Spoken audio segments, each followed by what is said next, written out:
Hi అందరూ ఎలా ఉన్నారండి? నేనైతే బాగానే ఉన్నాను. వెల్కమ్ టు జతుషాని వరల్డ్ అండి. ఛానల్ వచ్చేసి ముందుగా మీ అందరికీ దేవీ నవరాత్రుల శుభాకాంక్షలండి.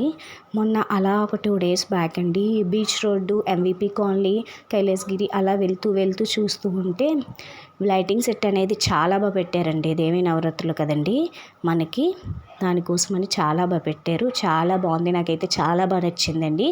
ఒకసారి మీరు కూడా ఈ వీడియో లుక్ వేసేసండి, ఎలా ఉంది చెప్పేసండి. చాలా ట్రాఫిక్ ఉందండి బాబు నైట్ వచ్చేసి అక్కడ. కానీ వీడియో అనేది అలా షూట్ చేసేసాను. ఇందులో వీడియో అనేది ఎడిటింగ్ ఏమీ చేయలేదండి. మీకు కనుక ఈ వీడియో కనుక నచ్చితే కనుక సబ్స్క్రైబ్ చేయండి, లైక్ చేయండి, షేర్ చేయండి. అలాగే మన ఛానల్ని కొత్త వాళ్ళు ఎవరో చూస్తూ ఉంటే కనుక అలా చూసేకండి, లైక్ చేయండి, సబ్స్క్రైబ్ చేయండి, షేర్ చేయడం మాత్రం మర్చిపోకండి. అలాగే కామెంట్ కూడా చేసేసండి. మరొకసారి మీ అందరికీ దేవీ నవరాత్రుల శుభాకాంక్షలండి. దసరా వచ్చేస్తుంది కదండి, మంచి వీడియోస్ అన్నీ అప్లోడ్ చేసేస్తాను. మీరు కూడా ఈ వీడియోస్ అన్నీ చూసేసండి. మీకు కనుక ఈ వీడియోస్ నచ్చితే తప్పకుండా సబ్స్క్రైబ్ చేయండి, లైక్ చేయండి, షేర్ చేయండి. Okay bye.